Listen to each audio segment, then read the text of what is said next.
Okay, here's a quick take on the MGL Avionics Blaze EMS-2, basically engine monitoring system. So first off, it's cheap. I believe I got mine for under 500 bucks.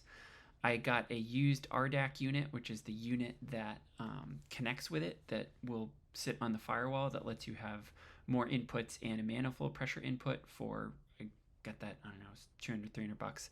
And then I had most of the sensors. So for less than a quarter of the price of, the big boy competitors, I've got a nice little compact engine monitoring system. So here's just a quick walkthrough of what it looks like, in a airplane installed.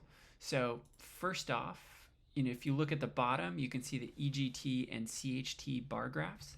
That's there. One of my favorite features of these displays is that the parameters are user programmable. So the bottom is programmed, the top is programmed, so are your caution temperatures, so are your high temperatures, and the EMS-2 automatically adjusts, so you can get greater resolution. I think I'll probably refine this a little bit more, but really appreciating this ability to do this through the user interface. So like that, typical with MGL, they give you a lot of access to control parameters.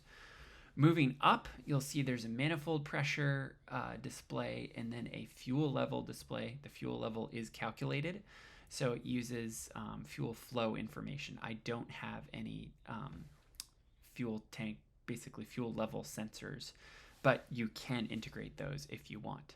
There is a battery voltage and amperage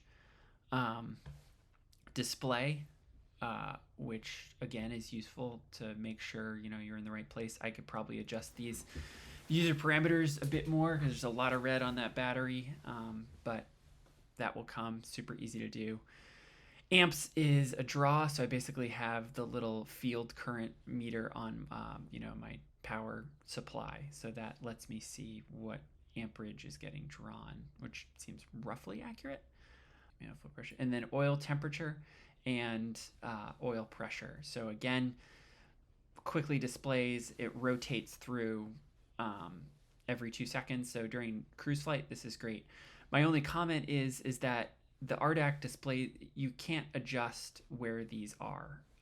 So they're placed next to each other. You just say whether you want it on the screen or not, and then it automatically rotates. You can do a manual rotation through, but I wish there was some setting where you could program it to say, hey, I see that I'm about to be in takeoff. Maybe there's a takeoff mode. That said, if something is outside of a parameter, it will come up and flash red. So maybe this is a bit of a nitpick, but you can just check whether you want it displayed or not. And I appreciate that. I only think the other thing I would love is the ability to have manifold pressure in the top versus in the bottom. It will, but you can't display tachometer. There's a couple little nitpicky settings. But anyways, that leads me to the top. You can see the tach right there, and then also you have that fuel flow. The other thing I really like is that you can scroll through to the timers. So, I just do one click over and I get my Hobbs time. I also have a maintenance countdown timer, which is super useful. Flight timer seems to be varying in accuracy. I'm not, I need to fiddle with that a little bit more, but I might have set my parameters too high. And then the UTC Zulu time is super useful for people like me who don't deal with it that much. EGT page, really like this display here.